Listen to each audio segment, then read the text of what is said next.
Hello दोस्तों, स्वागत है आप सभी का आपके अपने YouTube channel Champaran technical classes में। तो कैसे हैं आप सभी? आशा करते हैं आप सभी स्वस्थ होंगे, मस्त होंगे। आज की वीडियो में हम लोग चर्चा करने वाले हैं Bihar engineering university mechanical branch के बच्चों को बीटेक 6 सेमेस्टर में कितना पेपर पढ़ना है, इनके बारे में आज हम लोग इस वीडियो में चर्चा करने वाले हैं। यानी कि बीटेक 6 सेमेस्टर के सिलेबस के बारे में आज हम लोग इस वीडियो में चर्चा करने वाले हैं। साथ ही साथ मैं आपको इस वीडियो में ये भी बताऊंगा कि आप लोगों के 7 पेपर जो पढ़ना है, उन सातों पेपर का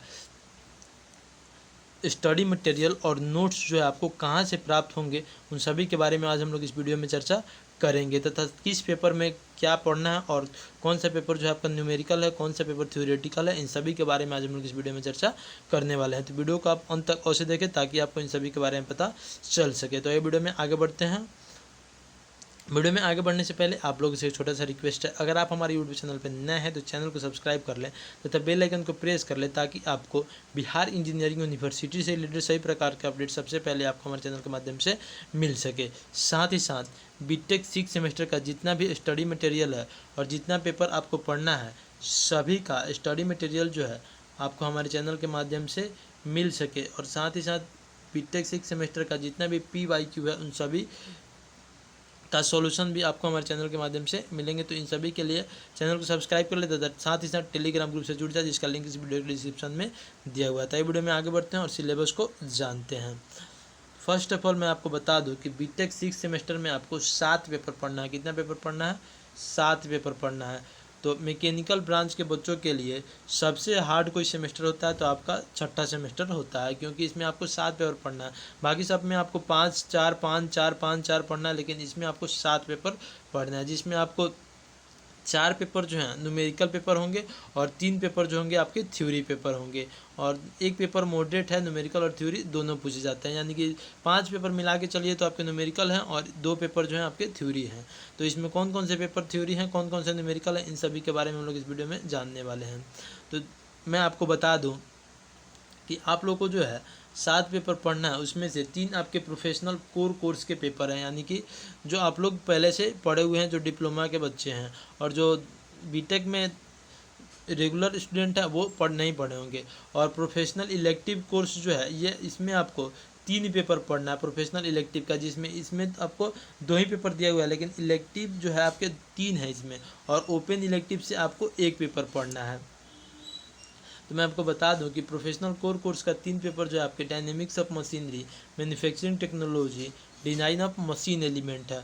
उसी प्रकार प्रोफेशनल इलेक्टिव कोर्स में जो है 3 पेपर आपके कौन कौन से हैं, वो हैं आपके, एक हैं अगर आप पढ़ना चाहते हैं तो कंपोजिट मटेरियल, दूसरा आपके होंगे पावर प्लांट, और तीसरा आपके होंगे ऑटोमेशन इन मैन्युफैक्चरिंग। 3 पेपर जो हैं आपके ओपन प्रोफेशनल इलेक्टिव पेपर होंगे और एक पेपर जो होंगे आपके ओपन इलेक्टिव होंगे। तो ओपन इलेक्टिव में आपके रिन्यूएबल एनर्जी सिस्टम, सारे कॉलेज में, लगभग सारे कॉलेज में रिन्यूएबल एनर्जी सिस्टम को ही प्रेफर किया जाता है ओपन इलेक्टिव के लिए। और प्रोफेशनल यानी कि इलेक्टिव पेपर के लिए ये तीनों पेपर को प्रेफर किया जाता है। कुछ कुछ कॉलेजों में है कंपोजिट मटेरियल की जगह पे, किसके जगह पे? कंपोजिट मटेरियल की जगह पे मेकाट्रॉनिक्स को पढ़ाया जाता है। किसको पढ़ाया जाता है? मेकाट्रॉनिक्स को पढ़ाया जाता है। वो पेपर भी बहुत ही अच्छा है। लेकिन कंपोजिट मटेरियल में मैं आपको बोलूँगा कि इसमें केवल थ्योरी पढ़ना रहता है, तो आप कंपोजिट मटेरियल ले लीजिएगा तो अच्छा रहेगा, क्योंकि आपको बाकी सब न्यूमेरिकल पेपर जो है उसमें टाइम ज़्यादा देना पड़ेगा। डायनेमिक्स ऑफ मशीनरी आपके न्यूमेरिकल पेपर हैं। मैन्युफैक्चरिंग टेक्नोलॉजी में आधा न्यूमेरिकल है और आधा आपके थ्योरी है, क्योंकि मैन्युफैक्चरिंग टेक्नोलॉजी में आपको EDM, ECM, LVM ये सब पढ़ना है, तो इस सब में आपको न्यूमेरिकल मिलेंगे। डिज़ाइन ऑफ मशीन एलिमेंट, तो आप लोग जानते होंगे डिज़ाइन ऑफ मशीन एलिमेंट केवल न्यूमेरिकल पेपर ही है। उसके बाद है आपके ऑटोमेशन इन मैन्युफैक्चरिंग, तो ये थ्योरी पेपर है। पावर प्लांट इंजीनियरिंग, तो इसमें भी न्यूमेरिकल आपको मिलेंगे। और उसके बाद है रिन्यूएबल एनर्जी सिस्टम, तो रिन्यूएबल एनर्जी सिस्टम भी लगभग थ्योरी पेपर ही है, 1-2 न्यूमेरिकल आपको उसमें देखने को मिल सकते हैं। ये 7 सब्जेक्ट आपको पढ़ना है। तो आइए आगे बढ़ते हैं और देख लेते हैं कि कौन कौन से सब्जेक्ट में क्या क्या पढ़ना है। डायनेमिक्स ऑफ मशीनरी, तो इसमें आपको मोशन, बॉडी में जो मोशन आता है वो किस कारण से आता है, यानी कि फोर्स को भी कंसीडर करके इसमें पढ़ना होता है, उसको हम लोग डायनेमिक्स ऑफ मशीनरी कहते हैं। इसके पहले हम लोग काइनेमेटिक्स ऑफ मशीन पढ़े थे, जिसमें हम लोग फोर्स को कंसीडर नहीं करते थे। तो जिसमें मॉड्यूल फर्स्ट है आपका force analysis of mechanism, dynamics of plane motion of rigid body, dynamic equivalent to mass system को, correction torque force in mechanism and machine. Module second आपका turning moment diagram. Module third आपका cams and follower. Module four है gyroscopic motion. Module 5 है आपका effect of inertia and reciprocating mass, यानी कि आपको kinematics of machine में पढ़ना था रोटेटिंग मासेस, यानी कि आप लोग इसमें पढ़ रहे थे बैलेंसिंग ऑफ रोटेटिंग मासेस, इसमें आपको पढ़ना है बैलेंसिंग ऑफ रेसिप्रोकेटिंग मासेस। उसके बाद है आपके मैकेनिकल वाइब्रेशन। ये 6 मॉड्यूल जो है आपको इसमें पढ़ना है।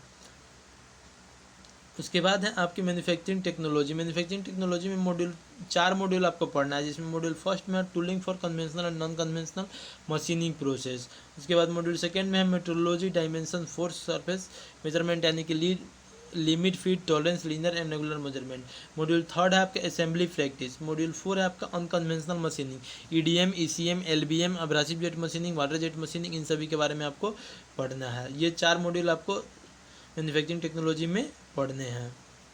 उसके बाद है डिज़ाइन ऑफ मशीन एलिमेंट।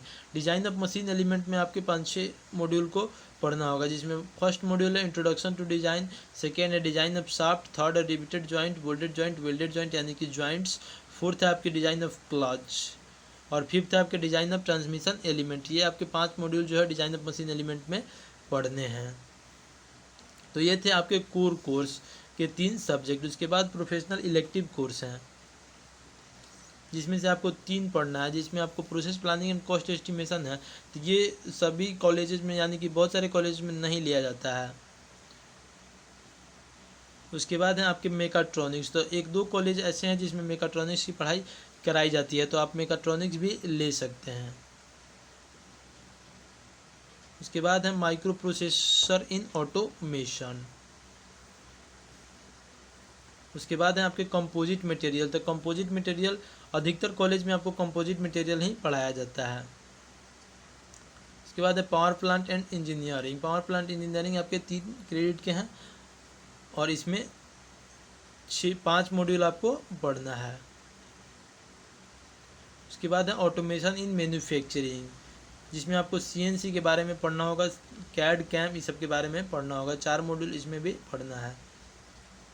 उसके बाद है आपके open elective course. Open elective course में आपको रिन्यूएबल एनर्जी सिस्टम जो है पढ़ाया जाएगा, जिसमें आपके 5-6 मॉड्यूल हैं इसमें, ये भी आपको पढ़ना होगा। जिसमें मॉड्यूल फर्स्ट में आपको पढ़ना होगा principle of renewable energy, second module है सोलर रेडिएशन, थर्ड है फोटोवोल्टिक जनरेशन, फोर्थ है हाइड्रो पावर, फिफ्थ है आपका पावर फ्रॉम विंड, यानी कि विंड से power, hydro power, solar power, photovoltaic generation, यही सब आपको रिन्यूएबल एनर्जी सिस्टम में, यानी कि एनर्जी कैसे प्राप्त किया जाए, इन सभी के बारे में आप लोगों को रिन्यूएबल एनर्जी सिस्टम में पढ़ना रहता है। तो वैसे बच्चे जो कि बीटेक 6 सेमेस्टर में हैं, वो हमारे चैनल को अवश्य सब्सक्राइब कर ले, तथा साथ ही साथ टेलीग्राम ग्रुप से जुड़ जाएं। और इस वीडियो के डिस्क्रिप्शन में आपको एक व्हाट्सएप का लिंक मिलेगा, बीटेक 6 सेमेस्टर व्हाट्सएप का लिंक मिलेगा, उसमें आप और से जुड़ जाएँ, ताकि आपको जितना सारा भी PDF है और स्टडी मटेरियल है वो आपको वहीं पर प्रोवाइड कराया जाएगा। तो ये वीडियो अगर आपको अच्छा लगा हो तो वीडियो को लाइक करें, चैनल को सब्सक्राइब करें, तब अपने दोस्तों में शेयर करें, ताकि अधिक से अधिक लोग इस वीडियो का लाभ ले सकें। धन्यवाद, आपका दिन शुभ हो।